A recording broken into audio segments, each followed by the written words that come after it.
Olá pessoal do segundo período, aqui é o professor Demilson Pereira Ribeiro, para a gente continuar o nosso trabalho aqui com o direito empresarial. Então nós estamos trabalhando aqui a lei de falências, né? A lei de recuperação e falência, a lei 11.105 de 2005. Nós já estamos trabalhando a um certo conjunto de aulas aqui, né? Especificamente 3 aulas. Então nós começamos a trabalhar a falência nos aspectos introdutórios. Aí nós tivemos aula 1, aula 2. Agora nós vamos trabalhar a falência nos aspectos jurídicos. Vamos ter aula 1 e aula 2 também.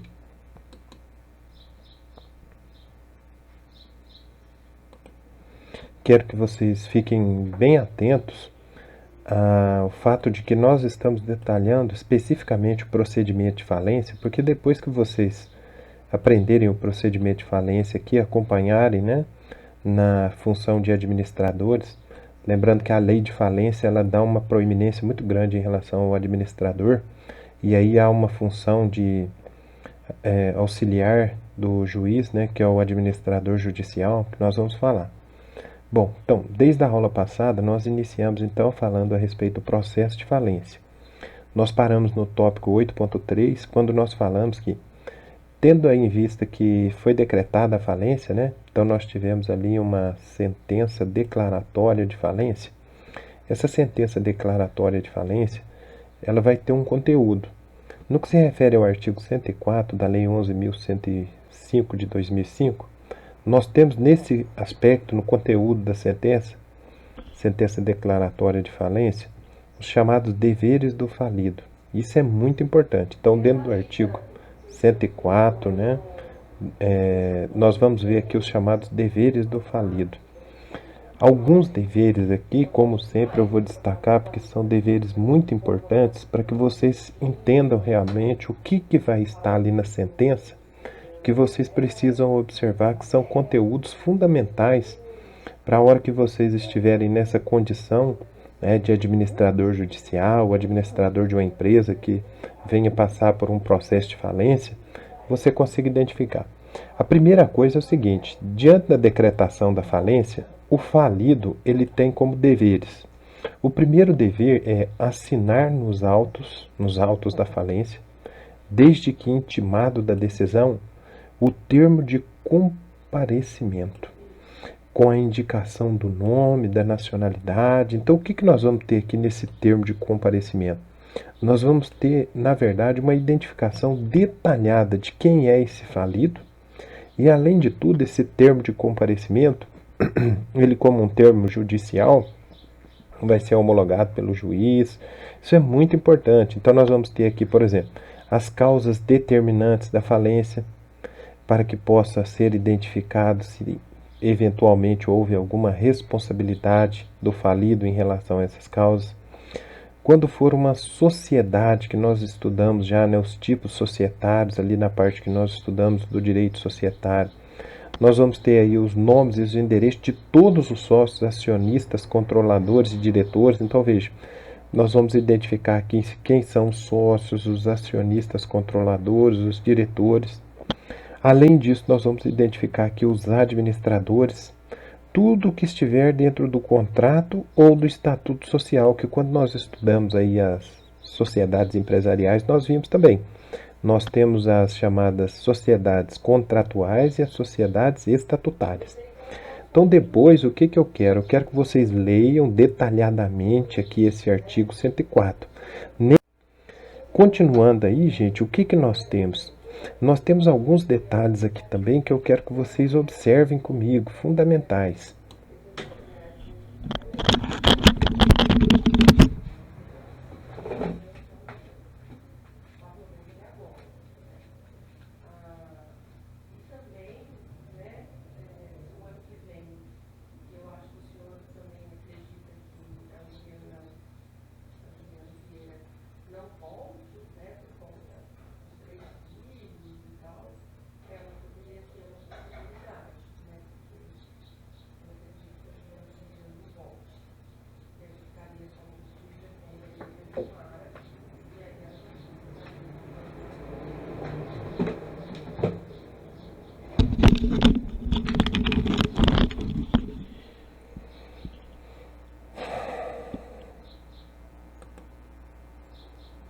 Então aqui, pessoal, a gente ainda tem alguns deveres, né? Por exemplo, nesse inciso a gente vai ter o depósito em cartório, no ato de assinatura do termo de comparecimento, dos livros obrigatórios. Quando nós estudamos ali, dentro do direito societário também, a questão da escrituração empresarial, nós vimos os livros.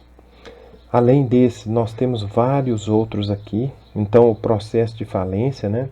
Nesse termo de comparecimento, nós temos muitos detalhes que basta que vocês leiam, tá certo? Depois vocês vão ver que nós vamos detalhar alguns especificamente, tá certo? Então, por exemplo, aqui, comparecer a todos os atos da falência é fundamental porque demonstra, pode ser representado por procurador ou então de maneira pessoal mesmo, mas é importantíssimo que o falido ele esteja em todos os atos da falência, acompanhando devidamente, a entregar sem demora aí os bens que vão estar relacionados na falência, os livros que nós falamos, os livros empresariais, os papéis, os documentos, ao administrador judicial, que é aquele que vai ser o responsável pela condução de toda essa parte prática do processo. Então, quando o juiz decreta falência, pessoal, é comum que seja determinada a chamada lacração do imóvel. Então, aqui nós estamos falando do estabelecimento empresarial, decretada a falência de uma determinada empresa, nós vamos falar aqui da lacração do imóvel. Contudo, é de suma importância saber se o falido possui outros bens além dos que estão no estabelecimento. Por isso, informar a existência de bens desta natureza é um dos deveres mais relevantes do falido. Muitas vezes, o que infelizmente acontece? O falido, ele tenta dissimular o seu patrimônio, ele tenta esconder o seu patrimônio. Além disso, os livros, gente, a serem depositados em cartório, conforme está lá no inciso 2 do artigo 104, nós temos que ter muita atenção ao chamado livro diário. Nós fizemos referência a ele no artigo 1180 do Código Civil. O que nos diz o artigo 1180 do Código Civil? Diz assim: além dos demais livros exigidos por lei, é indispensável, então olha o caráter desse livro, indispensabilidade, indispensável, né? Ele é imprescindível, o livro diário, que pode ser substituído por ficha no caso da chamada escrituração mecânica ou eletrônica, que é mais comum hoje. Aí o parágrafo único diz que a adoção de fichas não dispensa o uso de livro apropriado para o lançamento do patrimônio, balanço patrimonial e do resultado econômico. Então, pessoal, o falido só pode se ausentar, que é outro dever do falido, não se ausentar, mas ele só pode se ausentar do território nacional por motivo justo e com comunicação expressa do juiz que possa lhe autorizar a saída. Ninguém melhor que o próprio falido para saber quem são os seus credores. Por isso que nós temos o dever do falido de fazer a chamada relação de credores. Outro aspecto fundamental para a gente analisar aqui no 8.4 são os efeitos da sentença declaratória em relação aos credores. Então aqui, a sentença declarou a falência do falido? Muito bem. Essa sentença declaratória de falência, ela produz alguns efeitos, né? E ela produz efeitos em vários âmbitos, em vários aspectos. Nós vamos falar aqui exclusivamente dos efeitos da sentença declaratória em relação aos credores do falido. No que se refere aos credores do falido, nós temos que segmentar alguns aspectos aqui. O primeiro é a constituição da massa falida. Então, o primeiro aspecto a ser analisado aqui é o seguinte: declarada a falência, a sentença declaratória de falência, ela constitui a massa falida. Então, o que é a massa falida? A massa falida é uma entidade despersonalizada que reúne todos os bens. Reúne todos os bens do falido. Por isso que a gente define assim, a massa falida, ela compreende o ativo, que são os bens e os créditos, e o passivo, que são os débitos do falido, que passa a ser administrado e representado por quem? Pelo administrador judicial. Embora seja uma universalidade de bens, ela não é uma pessoa jurídica, veja, é um ente despersonalizado. A massa falida não é uma pessoa jurídica, é um ente despersonalizado. Por isso que a gente fala que a massa falida ela tem capacidade de estar em juízo como autora ou como ré de processo. Sempre, é claro, representada pelo administrador judicial. Então, a figura do administrador judicial é muito importante. Tanto que eu coloquei aqui para vocês o artigo 75 do Código de Processo Civil, que lá na parte de execução fala assim: serão representados em juízo, ativa quando for ator ou passiva quando for réu. Então, ó, representação ativa, eu sou o autor da ação. Representação passiva, eu sou o réu da ação. A massa falida. E quem representa a massa falida? O administrador judicial. Aí continua o artigo, para que vocês possam ler aqui comigo, o seguinte: a pessoa jurídica, por quem os respectivos atos constitutivos designarem ou não havendo essa designação por seus diretores, na sociedade e na associação irregulares, e outros entes organizados sem personalidade jurídica, pela pessoa a quem couber a administração dos seus bens. Ok? Bom, outro efeito fundamental para a gente entender aqui da sentença declaratória de falência é o vencimento antecipado de toda a dívida do falido.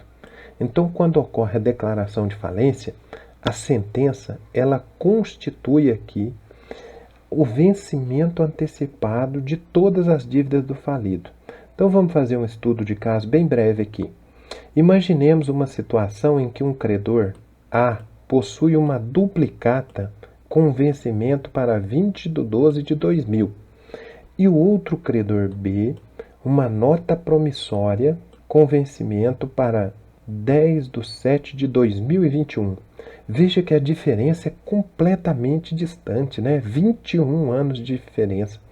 Se o juiz decretar a falência em 22 de 2 de 2019, tanto o credor A quanto o credor B poderão habilitar o seu crédito, ainda que no caso deste último, o crédito se torne exigível apenas pela força de lei. Pretende-se com isso garantir um mínimo de igualdade aos credores, resguardando a cláusula por condício creditório, par condício creditório, que é o que? A paridade de crédito, tá certo? Então, o que diz o artigo 77 da Lei 11.105 de 2005? Diz assim: a decretação da falência determina o vencimento antecipado das dívidas do devedor e dos sócios limitada e solidariamente responsáveis, com o abatimento proporcional dos juros, e converte todos os créditos em moeda estrangeira para a moeda do país pelo câmbio do dia. Isso é importantíssimo, ó. Pelo câmbio do dia da decisão judicial. Que decisão judicial que nós estamos falando aqui, pessoal? A sentença declaratória de falência, hein? Fica de olho. Agora aqui nós temos mais dois efeitos. Então, declarada a falência, a sentença declaratória de falência produz alguns efeitos. Nós já tratamos dois, agora nós vamos tratar mais dois. O terceiro que nós temos aqui é a chamada suspensão da fluência de juros. Ele está previsto no artigo 124 da Lei 11.101 de 2005. Qual que é o objetivo, gente, dessa suspensão da fluência de juros?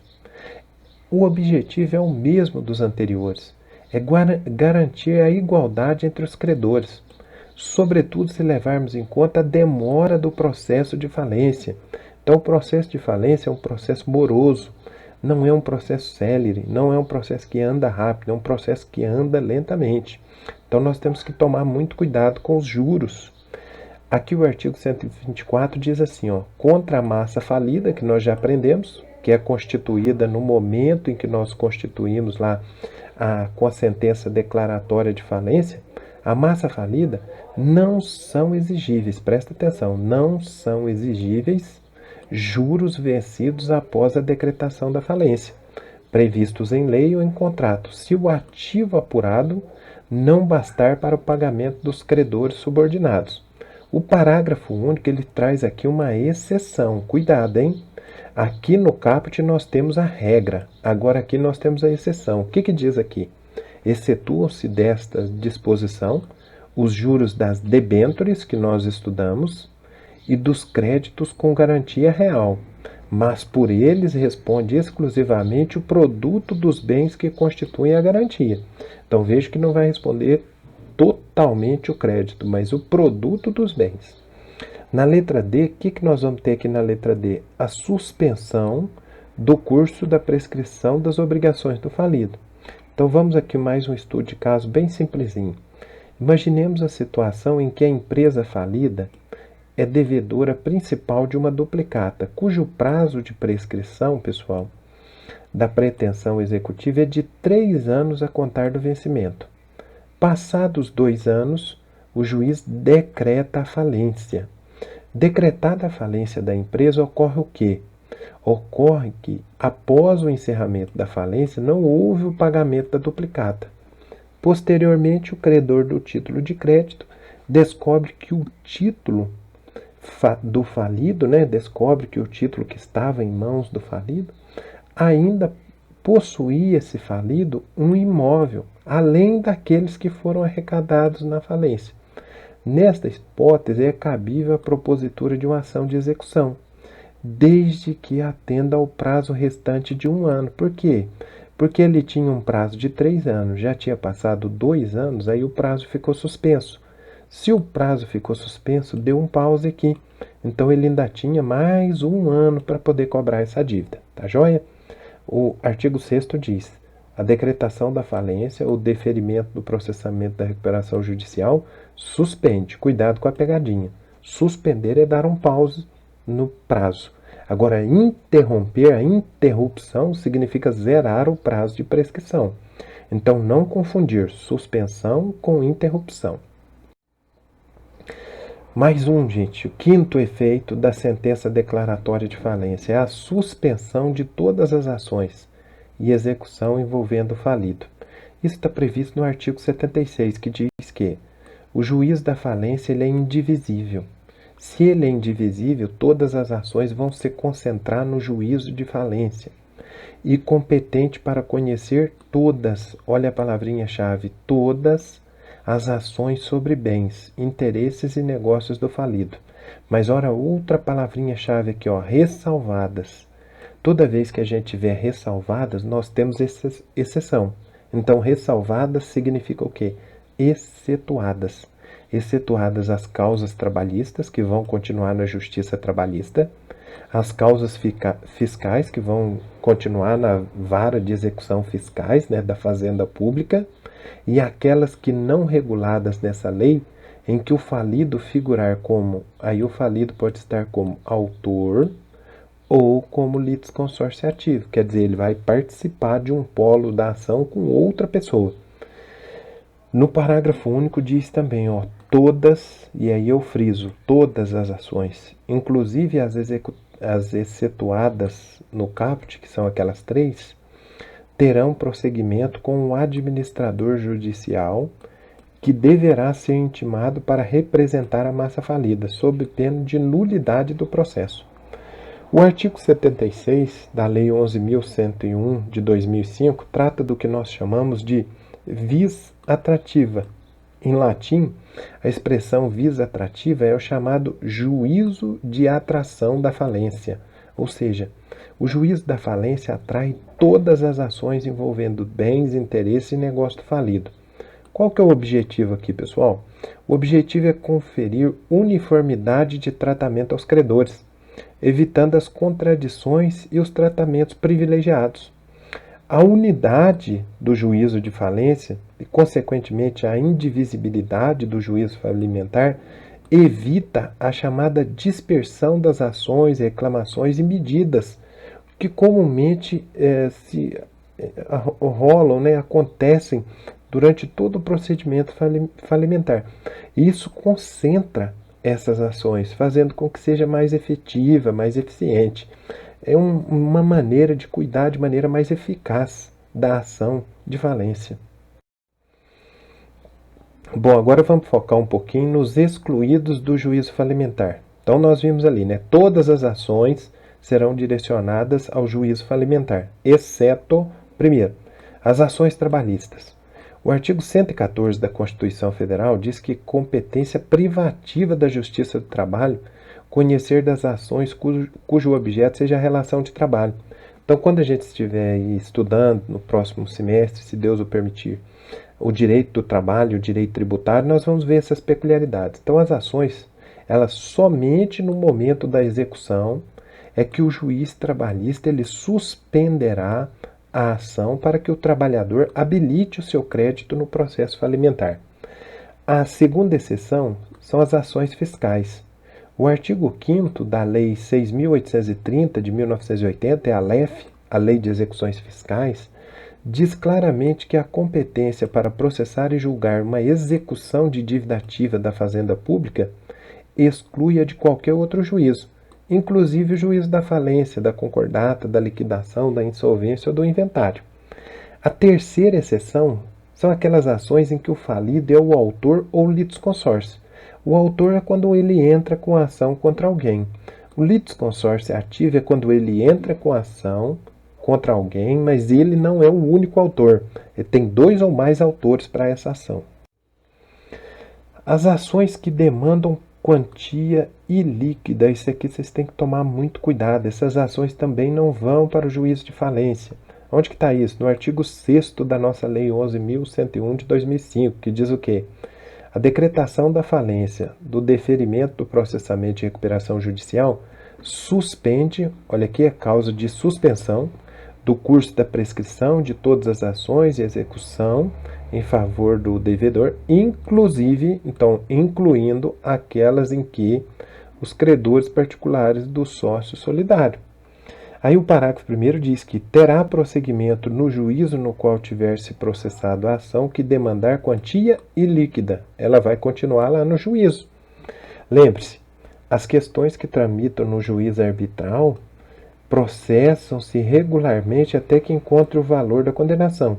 Depois disso, habilita-se o crédito na falência. Efeitos em relação aos contratos do falido. Pessoal, aqui também é muito importante. O artigo 117, ele diz claramente que os contratos bilaterais, que são aqueles entre um falido e o credor, não se resolvem pela falência e podem ser cumpridos pelo administrador judicial. Porém, tem requisito. Se o cumprimento reduzir ou evitar o aumento do passivo falido, ou se for necessária a manutenção e preservação dos seus ativos, mediante autorização do comitê. Então, é possível continuar o cumprimento dos contratos? Sim, desde que não traga prejuízo, porque se houver prejuízo, esse contrato não deve ser cumprido. O artigo 118, ele diz que o administrador judicial, mediante a autorização do comitê de credores, poderá dar um cumprimento a contrato unilateral. Olha a diferença. O contrato anterior era o contrato bilateral, agora é o contrato unilateral. E se esse fato reduzir ou evitar o aumento do passivo. Então, seja nos contratos unilaterais, seja nos contratos bilaterais, o cumprimento desses contratos vai passar por esse crivo. Não trazer prejuízo à massa falida, porque a empresa já está em processo de falência. Então, naturalmente, ela já tem um abalo econômico sobre si. Esse abalo econômico não pode ser aumentado em hipótese alguma. O artigo 26 detalha bem a relação do comitê de credores, que a gente vai trabalhar ainda, mas fica de olho. O comitê de credores é constituído. Então, nós temos aqui no artigo 26 da Lei 11.101 de 2005, a constituição do comitê de credores, que ele é constituído por deliberação das classes de credores na chamada Assembleia Geral de Credores. E aí ele tem a composição que tem aqui, que eu quero que vocês leiam para entender claramente. Então ele vai ter representante da classe dos credores trabalhistas, vai ter representante da classe dos credores com direitos reais de garantia ou privilégios especiais, vai ter representante da classe de credores quirografários ou com privilégios gerais. Também vai ter representante da classe de credores com representantes aqui, né, de microempresa e empresa de pequeno porte. A falta de indicação de representante por quaisquer dessas classes não prejudicará a Constituição, porque o que acontece? Pode haver aqui uma certa ardilosidade, não apontar o representante para dificultar o andamento do processo. E o artigo 28 também diz que, não havendo comitê de credores, caberá a quem? Ao administrador judicial, ou, na incompatibilidade desse, ao juiz da falência, exercer essas atribuições. Tá certo? Como sempre, eu gosto de salientar que a base maior aqui do nosso conteúdo, a nossa referência, né, é o professor André Luiz Santa Cruz Ramos, no seu Direito Empresarial. Eu uso aqui o 7ª edição, né, que está revista e atualizada. Espero que vocês prestem bastante atenção aqui no conteúdo. Mais uma vez eu deixo aqui para vocês o estímulo para que vocês procurem trabalhar. Então, o processo de falência é um processo com uma certa complexidade, né? Tem pelo menos 2 sentenças dentro do processo, é um processo um pouco complexo. Deixo esqueminha aqui para vocês trabalharem bem no caderno de vocês e procurarem detalhar de maneira bem clara mesmo. Não se esqueçam, vocês desenvolvendo aí os esquemas de memorização de vocês, vocês conseguem compreender a matéria de maneira muito clara. E isso é bom, porque, como eu sempre digo, né? Quando você desenvolve a sua anotação criativa a respeito da matéria, você faz a compreensão de maneira profunda. E essa compreensão de maneira profunda é o que constitui a chamada memória de longo prazo, que é aquela que nós usamos para quando lá na frente a gente for enfrentar uma prova de concurso, lembrar realmente do conteúdo da matéria. Então prestem atenção nos esquemas, desenvolvam os esquemas de vocês aí, da maneira que vocês acharem mais interessante. Pessoal, essa é a nossa aula, espero que vocês estejam entendendo claramente aí esse complexo processo de falência. No mais, eu tento pedir para vocês aí que desenvolvam as anotações do caderno e façam o nosso glossário de direito empresarial. Fico muito feliz da gente estar continuando o nosso trabalho aí. Estamos caminhando para quase concluir, né? Logo aí, aula 28, 29, 30, já estamos concluindo. Tudo bem? Bons estudos a todos, um abraço, fiquem com Deus, até a próxima aula.